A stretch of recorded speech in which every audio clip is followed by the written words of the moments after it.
지난 시간에 이어서 우리 헌장의 내용들을 살펴보겠습니다. 오늘은 나눠주신 것대로 나눠드린 대로 헌장 제 3조를 하겠는데, 우선 우리가 갈라디아서를 5장 읽었습니다. 갈라디아서 5장 보면은 그 5장 13절부터 25절까지 여러분들이 잘 아는 말씀이고, 성신을 쫓아 행하라 하시는 말씀이 있습니다. 그런데 그런 말씀들 가운데 이걸 자세히 풀어서 말씀드리는 것은 아니니까 18절 한 절만 보겠습니다. 18절 보면, 너희가 만일 성신에 인도하시는 바가 되면 율법 아래 있지 아니하리라 하는 말씀이 18절에 있고, 그 다음에 이어서 육체의 일은 현저하니 하고 그 다음에 나오는데, 이 말을 이해하기 좋게 이렇게 생각을 한번 해보시기 바랍니다. 만일 성신에 인도하시는 것이 아니면 율법 아래 있다, 말이 될까요? 안 될까요?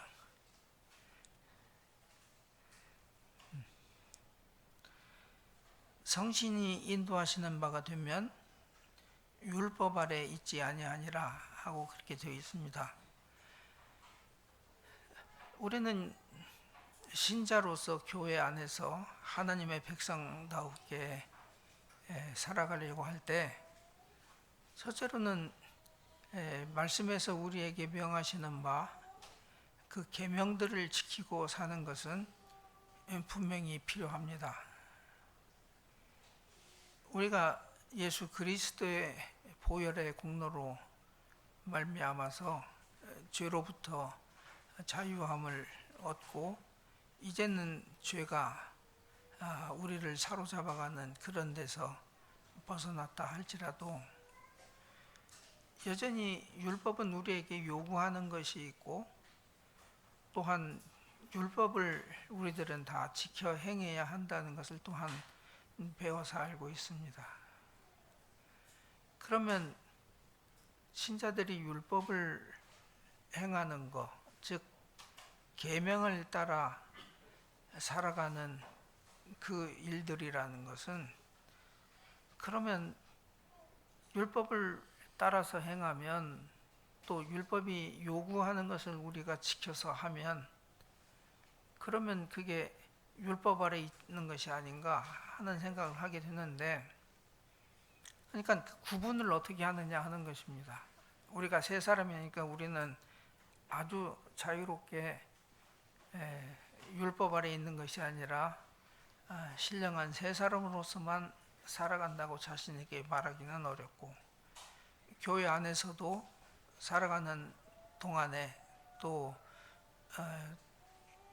이웃들에 대해서 항상 의식하면서 어떤 규범이나 어떤 율례나 여타의 사소한 교회 규칙들 같은 것이라도 그걸 지키면서, 또 그렇게 이웃을 다른 사람의 눈으로 의식하면서 그런 일들을 행할 수가 있습니다.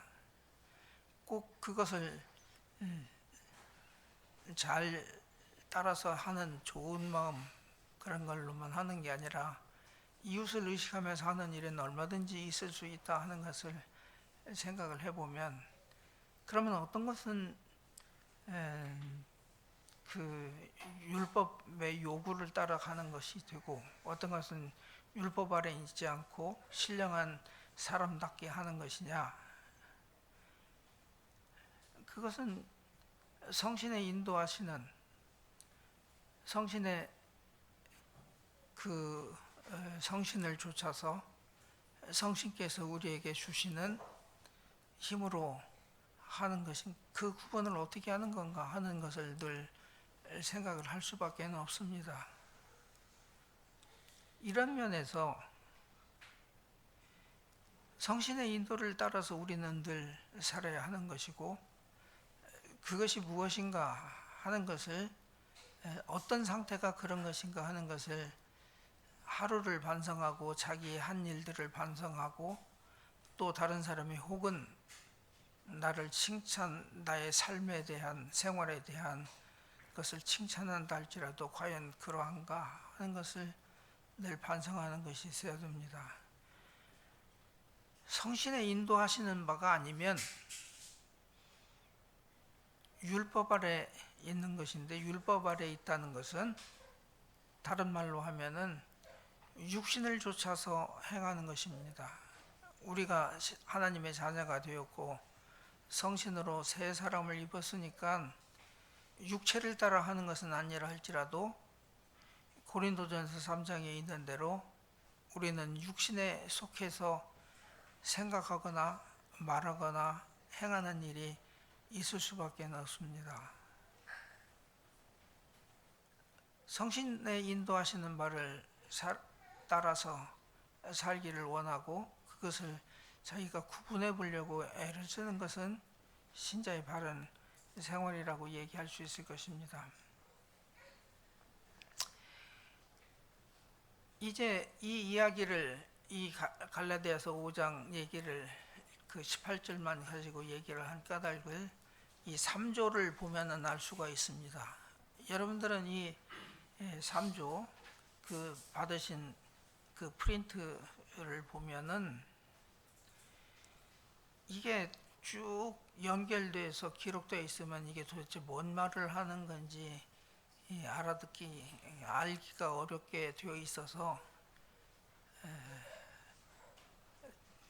제가 2012년인가 이것을 열심히 쳐다보면서 오래오래 이 문장을 쳐다보면서 이걸 어떻게 하면은 이해를 할 수 있을까 하고 이 문장을 줄나누기를 했습니다.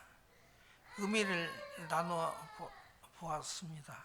그래서 여러분들이 이걸 보면은 일목요연하게 이 자세라고 하는 면에서 무엇을 말씀하고 있는가를 알 수 있을 것입니다.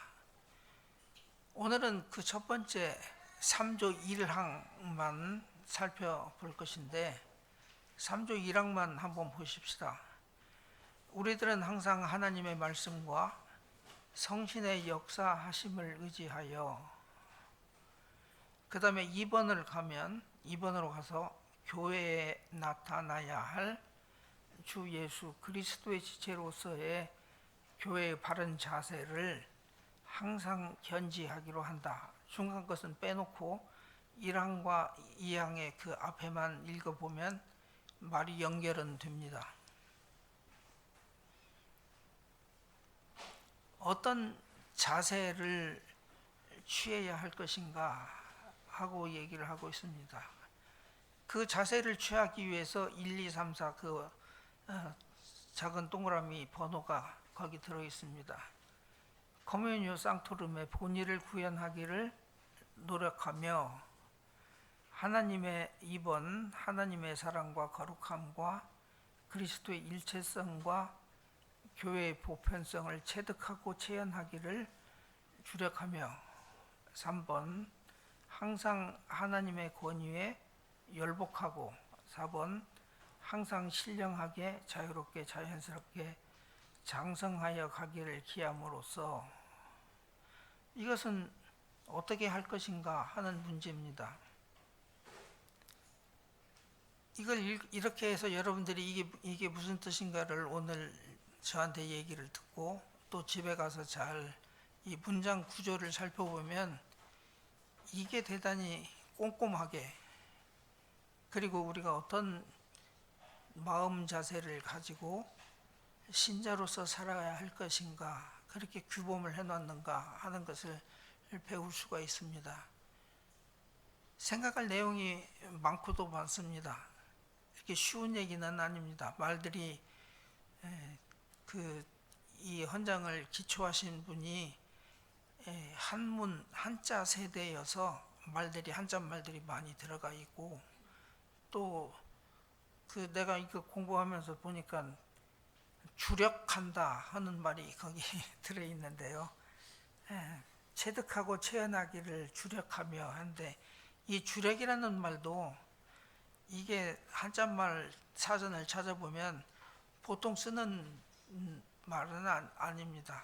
이게 다른 의미가 두 가지, 주력이라는 말을 쓸 때 여기서는 물될 주라 해서 이제 논에 물대는 그 물될 주자를 썼는데, 이게 아니고 주인 주자 써서 주력한다, 중심으로 그걸 가장 힘쓴다는 그런 말이 있고 그렇습니다. 근데 이건 물될 주자를 써서 주력한다 이렇게 썼으니까 한글로는 똑같이 발음이 나와서 보통은 그렇게 잘 찾아보지 않으면 이 뜻이 무엇인가를 잘 알 수 없을 만큼 말이 좀 어렵긴 어렵습니다. 어떻게 보면 차라리 영어를 잘하는 사람이면 영어로 표현하면 훨씬 더 이해하기 쉬울 것 같지만 실제로는 말이 어렵습니다. 이렇게 생겼는데 이 첫 번째 전제가 있습니다. 어떤 자세를 취할 건가? 우리가 이미 헌장을 통해서 배웠던 것처럼 이 헌장 전문에 보면은 그리스도 교회의 가장 바른 자태를 구현하기 원하여 이런 헌장을 반포하고 한다, 그렇게 돼 있죠. 그러니까 그리스도 교회의 가장 바른 자태를 구현하는 것이 우리의 일이고, 우리 교회가 존재하고 또 교회 연합으로 서서 나가는 목적이고 그렇습니다. 그 다음에 헌장 2조를 보면 2조 1장 보면은 1항을 보면은 2조를 보면은 우리는 역사를 통하여 흐르는 주류의 신앙과 신학을 이 시대에 받은 자로서 이것을 전파하고 또한 다음 시대에 전수할 사명이 있는 교회임을 명심하고 이에 주력한다. 여기 주력이라는 말이 또 나오는데, 이건 다 잘 아는 얘기지만 이것을 뭐라고 2조 1항에서는 뭐라고 표현했냐 하면 그것이 우리의 사명이다, 교회로서 존재하는 사명이라고 얘기를 했습니다. 잘 아시는 대로 사명이라고 하는 것은 해도 그만 안 해도 그만 하는 것이 사명이 아닙니다. 그러니까 우리 교회가 존재하는, 또 교회 연합으로 서 있는 그 목적이 무엇인가를 확인했다면 전에 몰랐던 것처럼 그냥 흐지부지하게 그렇게 살 수는 없습니다. 정말 사명이라고 하는 것은 보통 그 사람들이 세상에 많이 하는 식으로 목숨 걸고 하는 것이 사명이라고 할 수 있을 것입니다. 과연 우리가 이 같은 사실, 그러니까 우리 헌장 전문의 내용이든지 2조 1항에 있는 내용이든지 그것을 사명으로 인식했다면 우리는 어떻게 신자답게 살아가야 할 건가, 날마다 어떤 생활을 할 것인가 하는 것을 생각을 해야 합니다. 그러면 사명을 우리가 알게 됐다면 이 사명을 어떻게 우리가 그러니까 사명이 있다면 사명이 목적이 무엇인가 하는 것을 분명히 쥐어야 하는 것이 첫 번째고, 두 번째로는 그 사명을 어떻게 할 수 있을까, 이룰 수 있을까, 즉 어떻게 이룰 방법은 무엇인가 하는 것을 생각하게 될 텐데, 이 자세라고 하는 것은 무엇을 하기 이전에 준비, 무엇을 하기 전에 우리가 취해야 할 태도, 이런 것이 자세라고 얘기할 수 있습니다. 보통 자세하면은 우리 몸의 상태나 몸이 취하는 어떤 모양을 얘기하지만 실제 이것은 비유적으로 말한다면 무엇을 어떤 일을 대할 때 정신 상태나 마음가짐, 그것도 자세라고 말을 보통은 합니다. 그러니까 우리들이 많이 쓰는 너는 그거 할 정신 상태가 안 됐다, 자세가 안 됐다, 공부하는 자세가 안 됐다 하는 것은 책상에 삐뚤어지게 앉아서 공부하는 사람을 자세가 안 됐다고 말할 수도 있겠지만, 그것보다는 공부를 하려면 공부의 목적이든지 공부를 해서 이루려고 하는 태도, 자기의 마음을 거기다 다 쏟아붓는 이런 것이 없으면 자세가 안 됐다라고 혼하게 되어 있습니다. 여기서 말하는 자세는 그겁니다. 그러니까 무엇을 행하는 것도 있지만 행하기 이전에 어떤 상태가 되어 있어야 됩니다. 마음가짐이 있어야 한다는 것입니다. 그런데 그 첫 번째가 무엇이냐 하면은 하나님의 말씀과 성신의 역사하심을 의지해서, 그러니까 이 세상에서 무엇을 한다고 할 때는 내가 한다는 것, 사람인 내가 하는 것이 먼저겠지요. 그렇지만 여기서 첫 번째로 가져야 할 자세는 뭐냐 하면 내가 하는 것이 아니라, 사람이 하는 것이 아니라 하나님의 말씀과 성신의 역사하심에 의지해서 하려고 해야 한다. 내가 아닙니다. 또 한 가지 여기 두드러진 게 1항에서 여러분들이 보는 거기 항상이라는 말이 몇 번이나 나옵니까? 항상이라는 말이 한 4-5번 나올 거래요. 제가 지금 아까 셌었는데 잊어버렸어요. 보면 거기 항상이라는 말이 있어요. 항상이라는 말이 무슨 말인지 알죠? 제사를 드릴 때 상번제, 유대 사람들이 상번제를 드리잖아요. 상번제를 하루에 몇 번 드립니까? 아침 9시 오고 해 뜰 때 오고 해질 때 2번 상번제를 드리는 거잖아요. 항상 상자, 매일 2번씩 어린 양을, 1년 된 양을 드리게 되어 있습니다. 항상 그래야 된다. 무엇을 하든지 교회 안에서 교회 지체를 이루고 있는 사람으로서, 그리고 교회를 이루어서 주님의 교회라, 주님의 교회로 한 몸을 이룬 모든 보이는 교회의 사람들은 항상 뭘 해야 되느냐? 하나님의 말씀과 성신의 인도하심, 성신의 역사하심을 의지해서 다음과 같은 일들을 해야 한다 하는 겁니다.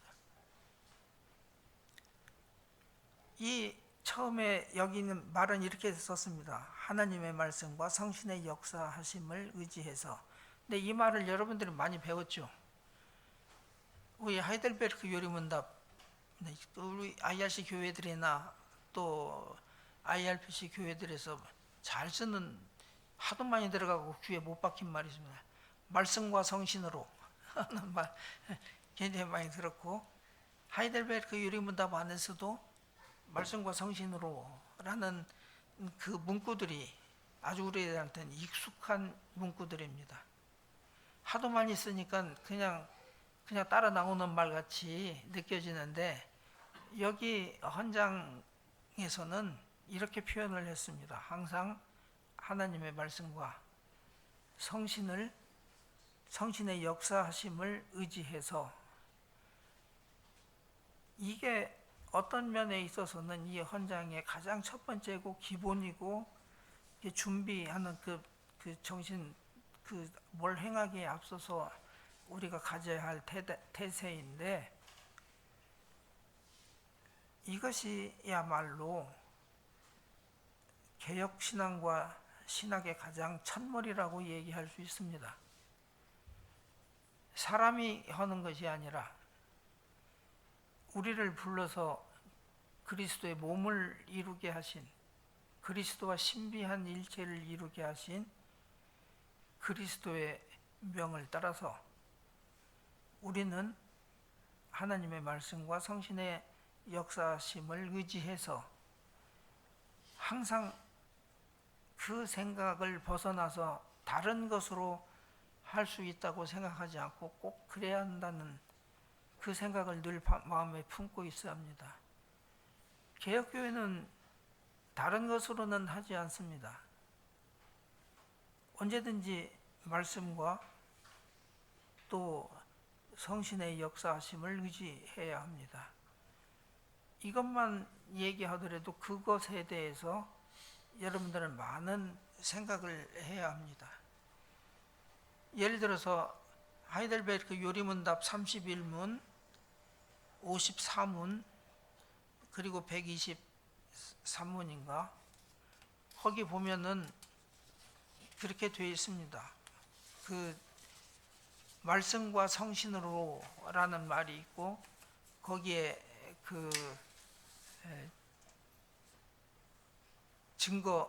성경 구절이 증거 구절이 다 나오니까 여러분들이 집에 가서 그 하이델베르크 읽어보면 말씀과 성신으로 라고 했을 때 어떻게 해야 하는 것인가 하는 걸 알 수 있을 것입니다.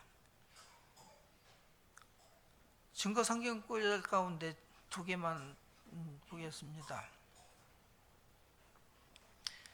이사야서 59장 20절에 보면은 여호와께서 가라사대 구속자가 시온에 임하며 야곱 중에 죄과를 떠나는 자에게 임하리라.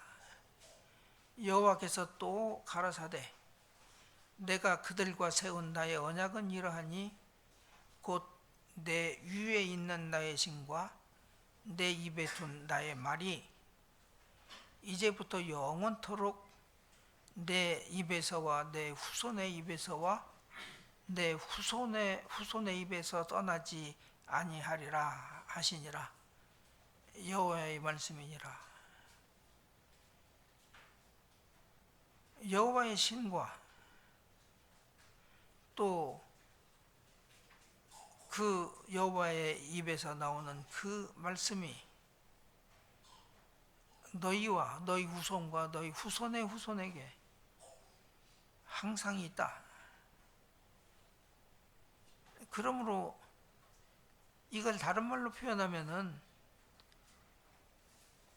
무엇을 하려고 하면 우리들은 생각을 할 때 그게 능력이 있어야 합니다. 할 수 있는 힘이 있어야 되잖아요.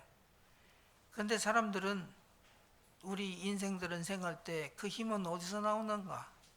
내가 축적하고 내가 알고 내 지식과 내 힘 그것을 인생들은 먼저 생각하지만 그 힘, 그 능력은 우리가 할 수 있는 힘과 능력은 하나님의 말씀과 성신의 역사심으로 나오는 것입니다. 이것을 믿고 그것을 의지하는 것이 개혁신앙과 개혁신학의 가장 기초적인 태도입니다. 교회의 타락과 교회 안에서 직분자들이 타락하는 첫 번째 요소는 자기들 생각과 자기의 힘, 자기의 꾀와 자기의 능력과 자기의 기타 언변이든지 이런 것들을 의지해서 무엇인가를 이루려고 한다고 하는 사실입니다.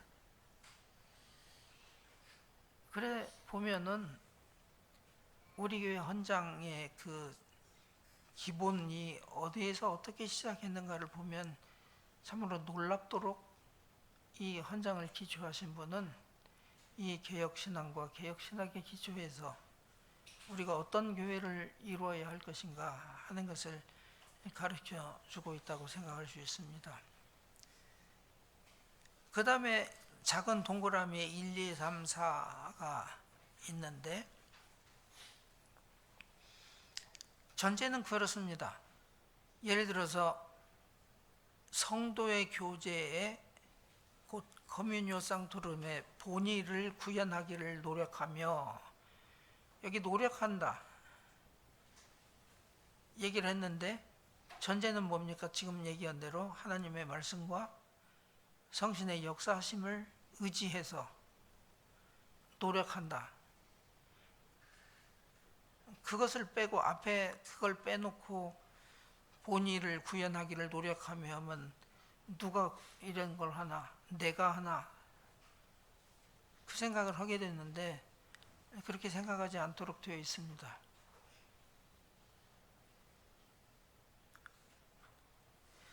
여기 커뮤니오 상투름이라 하는 말, 성도의 교제라. 성도의 교제라는 말은 여러분들이 이제 집에 돌아가셔서 그 하이델베르크 요리문답 23문답에는 사도신경이 쭉 12항목으로 나눠서 나와 있고, 그 해설에 가서 보면 그 9번째 항에 보편의 교회와 성도의 교제를 그다음 밑싸우며 그렇게 나와 있습니다. 보편의 교회도 믿는다 하는 말로 표현되어 있고 성도의 교제도 믿는다 하는 말로 표현되어 있습니다. 보편의 교회라고 얘기하는 것이 그 보편의 교회가 무엇인가를 이제 여러분들이 교회에서 목사님한테 자세히 배우기도 하고 또 말씀 가운데서 듣기도 하시겠지만, 보편의 교회라고 하는 것을 우리는 믿습니다.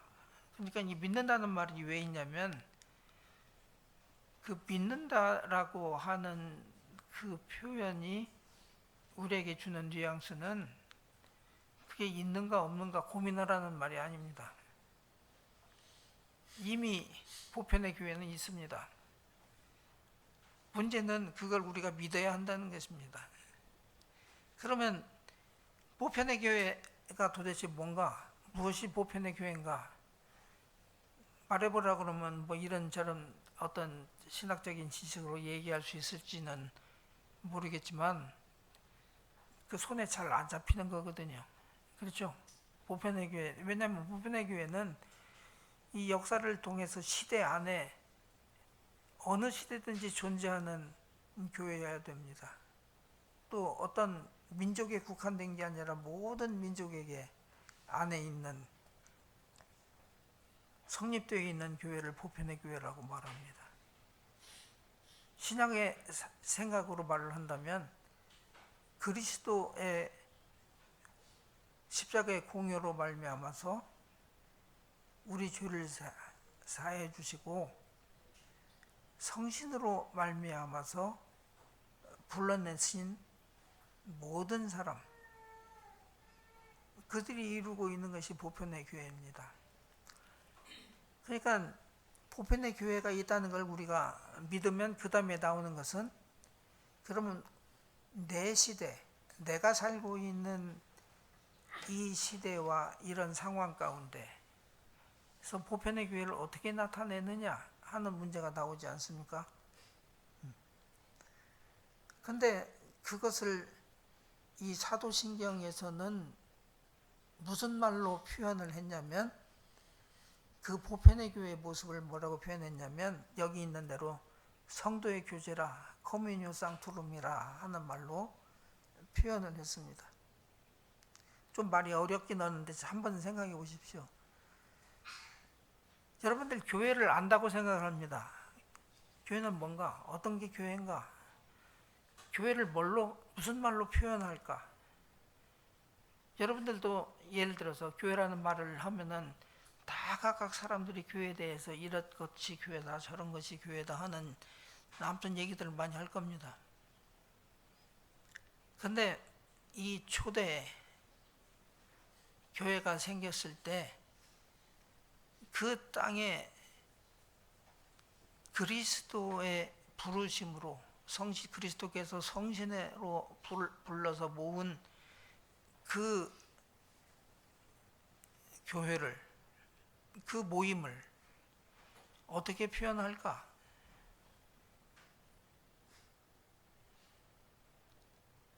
그때 신선한 그 기운을 받은 그분들이 생각할 때 그걸 성도의 교제라 하자 그랬어요.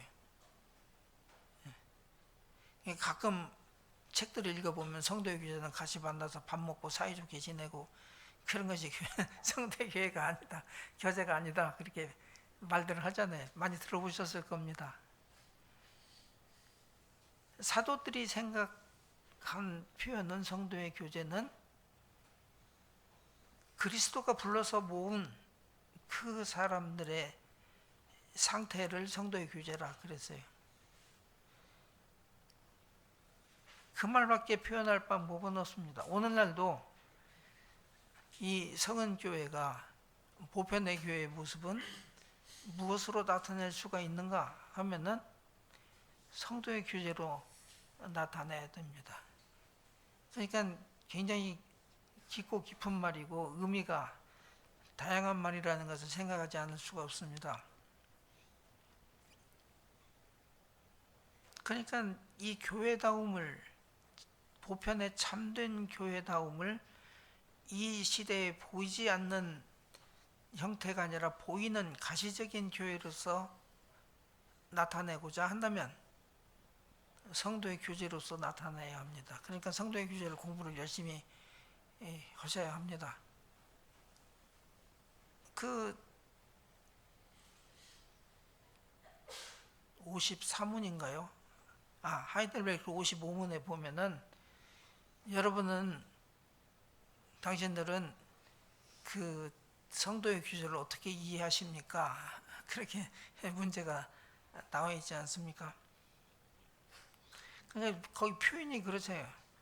무엇이다 하고 정의하지 않고 여러분은 그걸 어떻게 이해하십니까? 그렇게 물어봐요. 그러니까 그 부름이 보통 하이델베르크 다른 요리문답하고 다르지 않습니까? 어떻게 이해합니까? 그러니까 여러분들은 그것을 어떻게 이해할까를 고민해 봐야 할 것입니다. 그거 본문 찾아서 읽으면 시간 가니까 안 할 테니까 여러분들이 그 본문을 찾아 그것을 읽어보면서 어떻게 이해합니까? 그 이해에 가깝도록 그 증거 본문들을 공부해 보시면서 그것을 여러분들이 구현해내는 것으로서 그 보편의 참 교회를 오늘 시대의 가시적 교회로서 어떻게 증거해낼 수 있는가, 그래서 생각을 해보시기를 바랍니다. 근데 이제 성경 그 내용 중에서 우리가 한 가지 한번 엿볼 수 있는 게 있어요. 뭐냐면 사도행전 2장 그 오순절 이후에 베드로의 그 말이 있은 다음에 그 끄트머리에 사람들이 베드로의 말을 듣고 그 애통해 가면서 어떻게 우리가 구원을 얻을 수 있을까 하고 얘기했을 때 사도행전 2장 38절부터 47절까지 보면 그 다음에 대뜸 나오는 내용이 그런 겁니다. 베드로가 가로되 너희가 회개하여 각각 예수 그리스도의 이름으로 세례를 받고 죄사함을 얻으라. 그리하면 성신을 선물로 받으리니 이 약속은 너희와 너희 자녀와 모든 먼데 사람 곧 주 우리 하나님이 얼마든지 부르시는 자들에게 하신 것이라 하고 또 여러 말로 확증하며 권하여 가로되 너희가 이 패역한 세대에서 구원을 받으라 하니 그 말을 받는 사람들은 세례를 받음에 이날에 제자의 수가 3,000이나 더하더라. 저희가 사도의 가르침을 받아 서로 교제하며 떡을 떼며 기도하기를 전혀 힘쓰니라.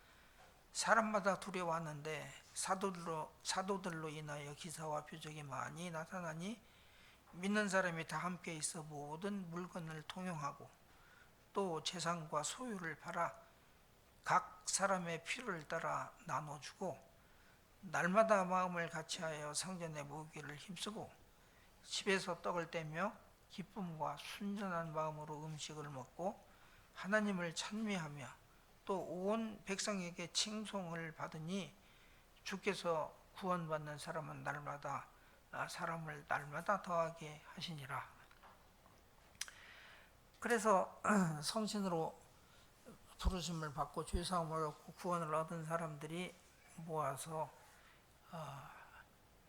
교회 그 모임의 상태, 교회의 상태를 이루었을 때 자연스럽게 나타난 현상은 어떤 조직이 아니라 성도의 교제가 거기에 이런 모습으로 나타났다.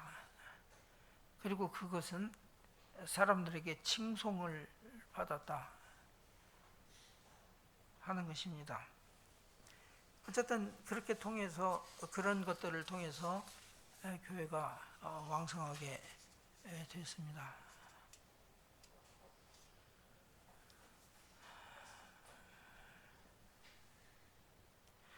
그 다음에 다음으로 넘어갑니다. 그 다음에 하나님의 사랑과 거룩함과 그리스도의 일체성과 교회의 보편성을 체득하고 체현하기를 주력하며 라고 했습니다. 우선 그 뒤에 그 체득하고 체현하다 하는 그 말이 무슨 뜻인가를 생각을 해봐야 합니다. 이 말은 체현하고 체득한다고 하는 것은 책상에 앉아서 지식을 얻거나 또 무슨 요즘 같은 그 활동 사진을 이렇게 쳐다봐서 이해했다 하는 것으로 체현하고 체득하는 것은 아니겠죠. 그러니까 체현하고 체득하려면 어떻게 해야 됩니까? 실제로 행해야 하고 행한 결과로서 그것을 얻어야 됩니다. 아, 이거구나. 그렇죠. 그리고 그것은 한 번 그렇구나 하고 깨달았고 안다 하는 정도가 아니라 그것을 항상 실현해 나가야 합니다. 체현한다고 하는 것은 그렇게 깨닫고 이거구나 하고 느꼈으면 그것을 행해야 체현하는 것입니다. 현실적으로. 이건 아주 구체적인 겁니다. 그냥 그 나쁘게 말하면 주둥이로만 해갖고는 안 되는 일이지 않습니까? 체득을 뭘 해야 체득을 하는 거고 또 그걸 계속해야 체현을 하는 것이 되고 하는 말이라 그렇습니다.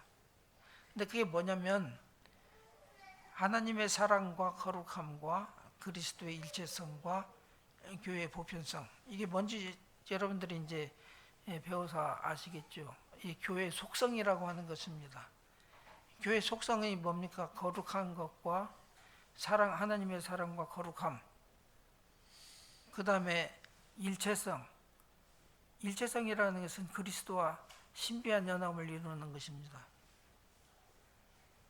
그리고 그 보편성, 그러니까 이 어디 한 지역, 또 IRC라고 하면 IRC가 하나만이 아니라 교회들이, 제가 처음에 그 전문 얘기할 때 그리스도의 바른 교회, 가장 바른 교회라고 했을 때 그건 IRC만을 얘기하는 건 아닙니다. 그러니까 그런 보편성,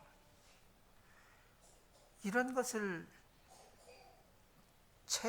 체득하고 체현하려면 우리 마음을 넓히지 않으면 이런 사랑이나 거룩함이나 또 그리스도와 그 일체를 이루는 것과 보편성, 이런 것을 체득할 수는 없습니다. 이게 보편적이 아니고 특정적으로 자기들끼리만 끼리 하는 그런 교회를, 그러니까 자기들만 섹터를 이루어서 뭔가 우리만 뭐다 하라고 하고 높아지는 그런 것이 생겨날 수밖에 없습니다. 우리 헌장은 그렇게 얘기를 하지 않습니다. 그것을, 그런 삶을 삶으로써 체득할 수 있다. 교회 안에서, 보이는 교회 안에서 보이지 않는 교회의 보편성을 체득하고 체현해 나가는 것이 성도의 교제가 될 수 있을 것입니다. 그 다음에 세 번째는 항상 하나님의 권위에 열복한다 그랬습니다. 이 하나님의 권위에 열복 않는 사람이 있을까요? 그것이 어떤 사실이든지 그게 하나님께로부터 왔다, 하나님께서 이렇게 명하셨다 하는 것을 안다면 신자 중에서 열복이라는 게 무슨 말인지 아세요? 그 열자가 그 기쁠 열자입니다. 그러니까 복종하는데 어거지로 하는 게 아니라 기쁘게 하는 것이 열복입니다. 이런 말이 좀 어렵죠. 사전 안 찾아보면 모르게 돼 있긴 있습니다. 그러니까 근데 그게 하나님의 권위라는 것을 내가 안다면 거기에 열복하지 않을 사람은 없을 겁니다.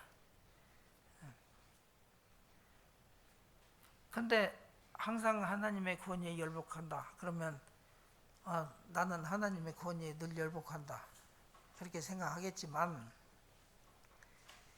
여기서 그 다른 표현, 보통 교회에서는 그 하나님의 권위라는 말은 별로 잘 안 쓰고요, 말씀의 권위 뭐 이런 그 말씀을 하나 집어넣어갖고 얘기하기를 좋아합니다. 왜냐하면 하나님의 권위를 잘 모르겠거든요. 그러니까 거기다 말씀을 붙여놓으면 하나님 말씀의 권위 하면은 좀 재피는 것이 있는 것 같긴 합니다만은, 여기 그 헌장을 기초하신 분은 하나님의 권위라고 그랬어요. 그럼 왜 하나님의 권위라고 했을까?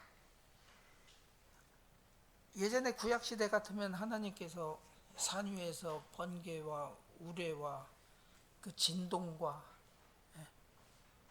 그런 불타는 어떤 그 화염 이런 것 가운데서 나타나셨을 때는 그냥 사람들이 납작 엎드려서 감히 쳐다도 못 보게 하는 그런 권위가 있지 않았습니까? 그렇지만 지금 그런 게 어디 있어요? 그죠? 그러니까 지금은 그 하나님의 권위가 그게 정말 하나님의 권위인가 몰라요. 교회에서도 하나님의 권위를 얘기를 해봐서 어디서 하나님의 권위를 봅니까? 실제로 못 보잖아요. 그러면 하나님의 권위라는 말을 써봐야 그 별 의미가 없는 거예요.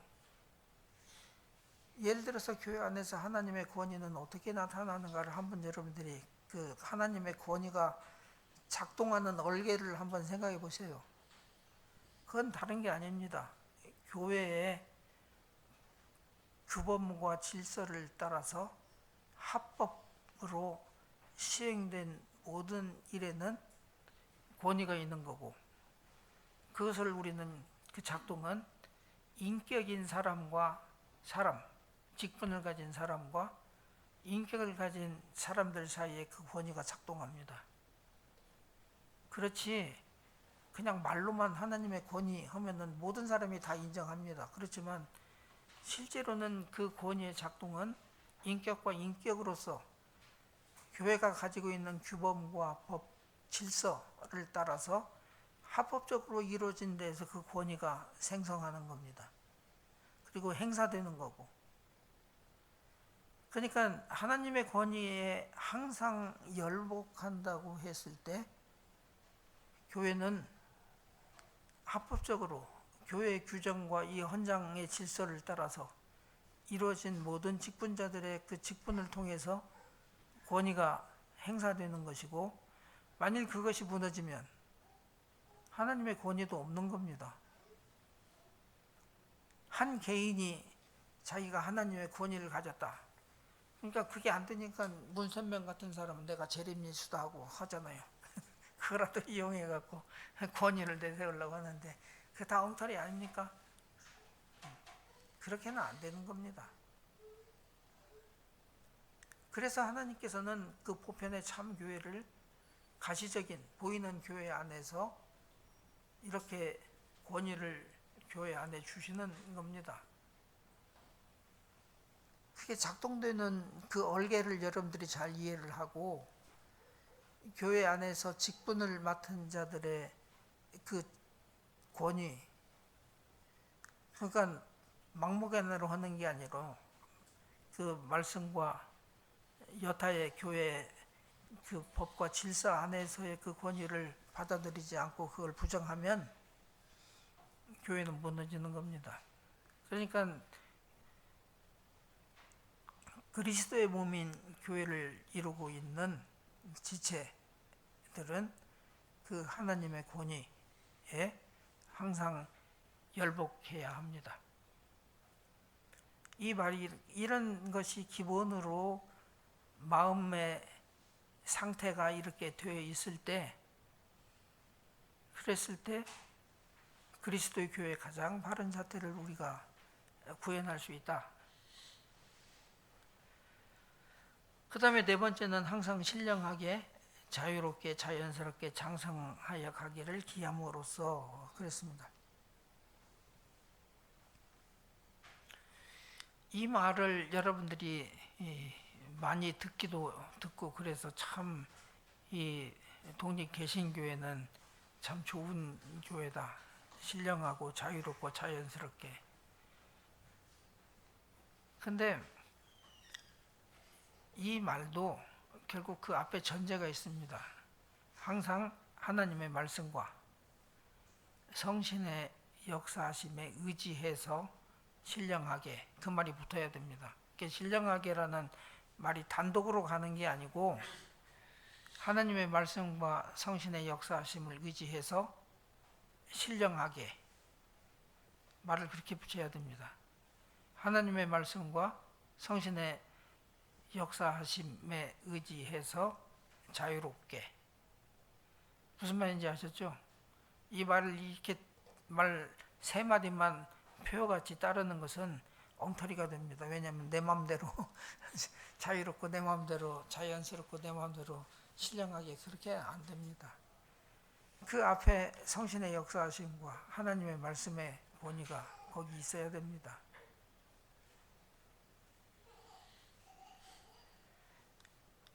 그런데 여기 뭐냐면 장성이라는 말이 있습니다. 장성이라는 말은 이제 그 자라나야 된다 하는 말인데, 어린 애들이 자라나는 것을 보면은 자라나는 것이 눈으로 보이지 않습니까? 그러니까 뭐 금방 어저께하고 오늘하고 다르진 않지만 한 일주일만이라도 애들은 굉장히 많이 빨리 자라거든요. 1살, 2살 그렇게 먹었을 때는 애들이 빨리빨리 자라는 게 보여요. 그런데 이제 조금씩 조금 나이가 먹고 10대가 되고 20대가 되면 자라는 것이 둔화되다가 이제 그 다음에는 이제 늙고 꼬부라지면 자라는 게 아니라 쇠퇴하는 것이 인생이지만, 그러나 교회가 자라난다고 하는 것은 어디까지 자라나야 됩니까? 이 세상 끝날까지 자라나야 돼요. 인생은 죽을 때가 아니라 자라날 때까지 자라나지만, 교회는 주님 오시는 날까지 자라나야 됩니다. 이게 어느 한계가 없어요. 그렇게 자라나도 끝까지 그 목표에 이르지는 못해요. 주님의 오시는 날 완성이 될 겁니다. 하지만 자라나야 돼요. 그 특성을 자라난다고 하는, 장성이라고 하는 그 특성을 우리가 생각을 해본다면, 멈췄다, 어떤 상태가 멈춘 것은 우리들이 짐작해 볼 수 있잖아요. 장성하지 않고 멈췄다 하는 것을 아는 순간, 교회가 자라나지 않고 멈추면, 그러면 망하는 겁니다. 장성을 멈추면 안 돼요. 그러니까 우리는 그런 게 느꼈어요. 우리가 뭔가를 열심히 추구하고 뭘 해서 막 올라가요. 커져요. 장성하는 모습이 보여요. 근데 어느 순간에 그게 멈췄다 하는 것이 느끼게 되면 그것은 퇴보가 아니라 아래쪽으로 내려가는 겁니다. 제가 하고 싶은 말은 무슨 말이냐면 어떤 사람의 생각이 딱 멈춰서 5년 전, 10년 전 거기에서 더 발전이 안 하고 멈추고 있고 그때 부르짖던 것을 지금도 부르짖고 그렇게 해야 된다고 주장을 하면 그건 멈춘 겁니다.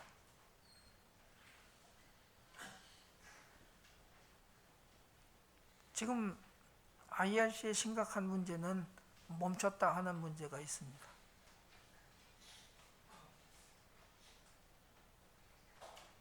아무튼 그 얘기는 다른 얘기니까 그만큼 얘기를 하겠습니다. 그러니까 우리는 하나님의 말씀과 성신의 역사 하심에 의지해서 신령하고 또 자유롭고 자연스럽게 장성해야 됩니다. 주님의 오신 날까지 장성해야 됩니다. 이건 계속 쭉 얘기를 하지만 개인을 두고 하는 말이 아닙니다. 교회를 두고 호편의 교회와 또 그 성도의 교제를 믿사오며 라고 해서 이건 교회를 두고 얘기를 하는 거지 개인을 두고 얘기하는 것이 아닙니다.